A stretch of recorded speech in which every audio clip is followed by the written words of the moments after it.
नमस्कार। मैं आप समस्त खगड़िया वासियों का आभार और धन्यवाद व्यक्त करता हूं। आप सबके सहयोग से हम लोग का ये प्रयास है कि खगड़िया लोकसभा में ज्यादा से ज्यादा योजनाएं आए और खगड़िया विकसित लोकसभा की सूची और श्रेणी में बिहार में सम्मिलित हो।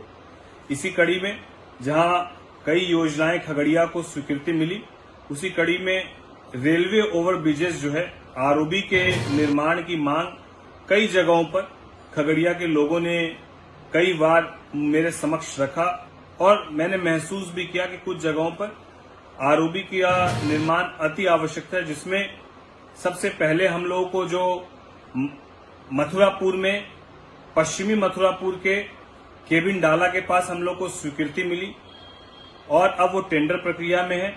और उसी कड़ी में जो और 2 आरओबी की मांग हम लोगों ने केंद्र मंत्री आदरणीय अश्विनी वैष्णव जी के समक्ष की थी, उसको भी अब जाकर स्वीकृति मिल चुकी है, जिसमें महेशकुट गोगरी में आरओबी के निर्माण की स्वीकृति अब मिल चुकी है और साथ ही साथ हसनपुर गढ़पुरा में रेलवे ओवरब्रिज के लिए आरओबी के लिए स्वीकृति हम लोग को मिल चुकी है।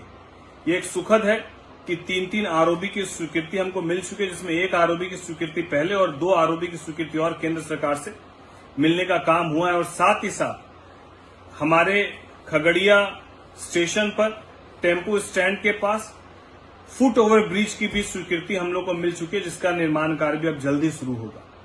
इस आरओबी के निर्माण कार्य को शिलान्यास हम लोग जल्द से जल्द करने का काम करेंगे और इन आने वाले वर्षों में समय सीमा के अंदर वो सभी आरओबी बनकर पूर्ण होंगे, ताकि लोगों को जाम की समस्या से और कहीं न कहीं जो व्यवधान यातायात में होता था उससे पूरी तरीके से निजात मिलेगा। मैं आप सभी खगड़िया वासियों का फिर से कोटि कोटि आभार धन्यवाद व्यक्त करता हूं और ये प्रयास जारी रहेगा। खगड़िया लोकसभा जब तक विकसित लोकसभा की श्रेणी में नहीं आ जाए और जब तक आप सबका स्नेह प्यार आशीर्वाद मुझे पूरी तरीके से ना मिलता रहे, तब तक ये प्रयास जारी रहेगा। आप सबका आशीर्वाद की कामना करते हुए मैं फिर से आप सबको कोटि कोटि धन्यवाद करता हूं।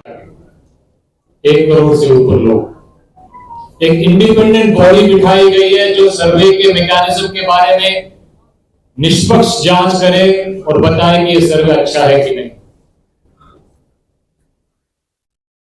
सर्वे भी मजबूत है,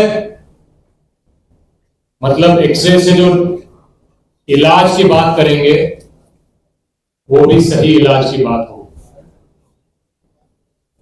और सिर्फ इलाज की बात ही नहीं, तेलंगाना में इलाज शुरू कर दिया गया है। आरक्षण सर्वे के आधार पर तेलंगाना में बढ़ा दिया गया है। तो सवाल 2 है, कांग्रेस पार्टी एक्सरे करके दिखाती है, अच्छी एक्सरे करके दिखाती है, अच्छा इलाज बताती है और इलाज जल्दी से शुरू कर देती है।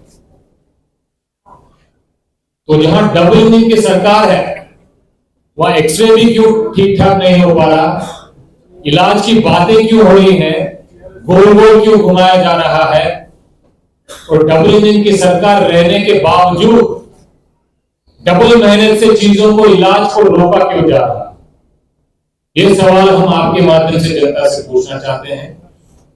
इन्हीं बातों के साथ मैं पवन खेड़ा जी से निवेदन करता हूं कि वो अपनी बात रखें। शेखर जी हैं जो पटना विश्वविद्यालय से छात्र संघ चुनाव भी लड़ चुके हैं एनएसवाई से पिछली बार, राष्ट्रीय संयोजक एनएसवाई। खालिद जमशेद जी हैं जो दरभंगा हाउस से भी काउंसलर रहे हैं, राष्ट्रीय संयोजक ये भी हैं। और जीशान रजा जी हैं। और भी हमारे पटना विश्वविद्यालय के तमाम छात्र यहाँ उपस्थित हैं। पूर्व की जो हमारी पार्टी थी जो पटना विश्वविद्यालय में सब पूरी तरह से सक्रिय थी, रोशन शर्मा जी हमारे बगल में बैठे हुए हैं जो जाप के पूर्व छात्र के प्रदेश अध्यक्ष भी रहे हैं और पटना विश्वविद्यालय जनरल सेक्रेटरी के उम्मीदवार भी रहे हैं। हमारे साथ हमारे पटना विश्वविद्यालय के अध्यक्ष भी हैं संगठन के, पूर्व के संगठन के रवि जी।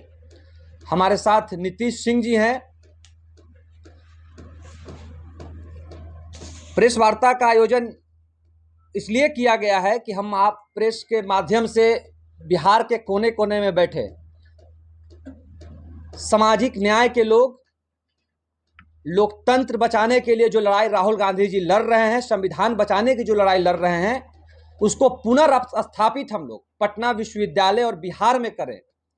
इसके साथ कदम से कदम मिलाकर हमारे नेता आदरणीय सांसद पप्पू यादव जी भी, पूर्व के झारखंड का चुनाव हो या दिल्ली की चुनाव हो या कोई मामला हो, लगातार हम लोग आदरणीय नेता राहुल गांधी जी के साथ कदम से कदम मिलाकर चल रहे हैं।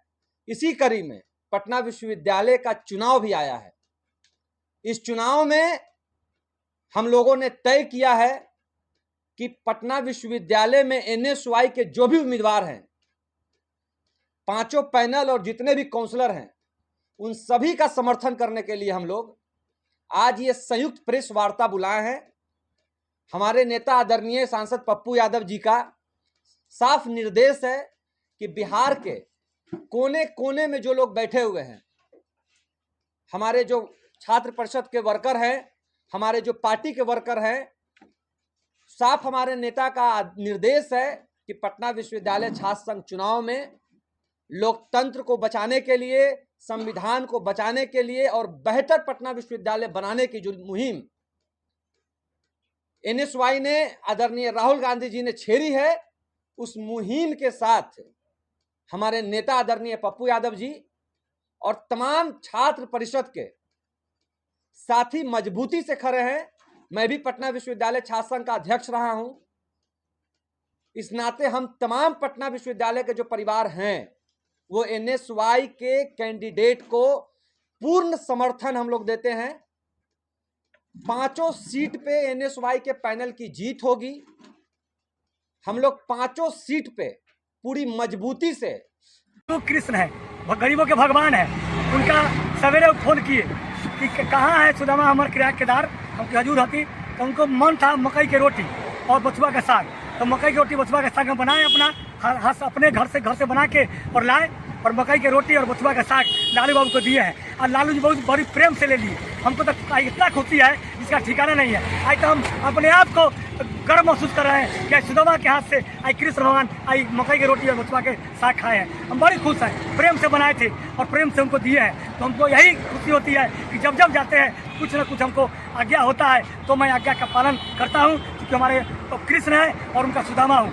हमेशा उनको भगवान, वो हमारा भगवान है। कभी वो हम सुदामा है तो हम प्रेम से मकई की रोटी और बथुआ के साग लालू बाबू को दिया। मकई की रोटी और साग के लिए काफिला रुक गई।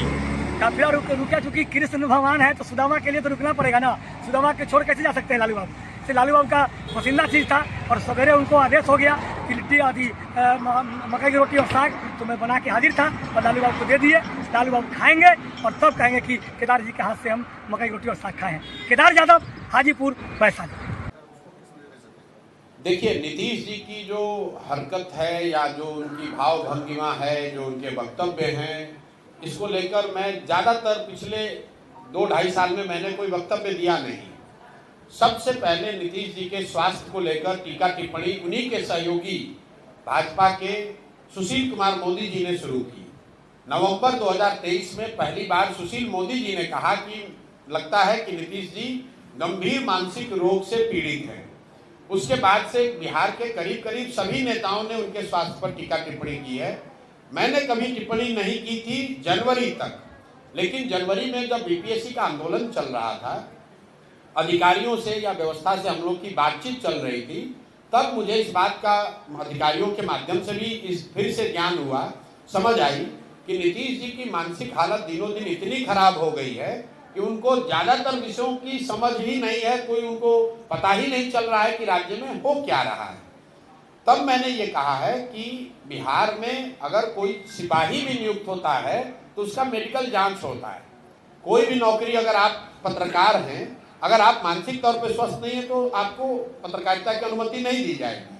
ऐसा कैसे है कि 13 करोड़ लोगों के राज्य के मुख्यमंत्री, उनके मानसिक स्वास्थ्य की स्थिति को लेकर रोज चर्चा टिप्पणी हो रही है और सरकार की ओर से कोई वक्तव्य नहीं है। सरकार ने उसका कोई संज्ञान नहीं लिया। फिर हमने कैमरे पर कहा और आज रिपीट कर देते हैं, नीतीश कुमार शारीरिक तौर से थके हुए और मानसिक तौर पर अस्वस्थ हो गए हैं। और अगर इसका प्रमाण आपको जानना है तो खाली आप खड़े होकर नीतीश कुमार जी से उनके मंत्रिपरिषद के सदस्यों का नाम पूछ लीजिए। नीतीश कुमार की मानसिक हालत आज ये है कि वो अपने मंत्रिपरिषद के साथी मंत्रियों का नाम तक नहीं जानते हैं, नहीं याद है उनको, और उनके भरोसे 13 करोड़ लोगों का जीवन छोड़ा हुआ है। तो नीतीश कुमार जी की तो गलती है ही, उन्हें इस्तीफा देना चाहिए क्योंकि वो स्वस्थ नहीं है। लेकिन उससे भी बड़ा दोष उनके सहयोगी दल भाजपा का है, क्योंकि ये नहीं संभव है कि देश के प्रधानमंत्री और गृह मंत्री को ये पता नहीं है कि मुख्यमंत्री नीतीश कुमार की मानसिक हालत या उनकी स्वास्थ्य की स्थिति क्या है। बावजूद इसके वो लोग नीतीश कुमार को सामने खड़ा करके राजनीतिक रोटी सेक रहे हैं। इसलिए मुझे लगता है कि इसके लिए भाजपा भी बराबर की गुनाहगार है, जो ये समझती है कि बिहार की जनता को मूर्ख बनाकर किसी तरह वोट ले लो और अगर कहीं जीत मिल गई तो नीतीश को हटाकर अपना भाजपा का मुख्यमंत्री बना लो। ये उनकी रणनीति है। इसलिए मुझे लगता है कि नीतीश जी तो बीमार है ही, लेकिन उस बीमार व्यक्ति को जनता के ऊपर थोप के रखना, मुख्यमंत्री बनाए रखना, इसका ये जो गुनाह है ये भाजपा कर रही है और भाजपा के लोगों को इसका जवाब देना चाहिए।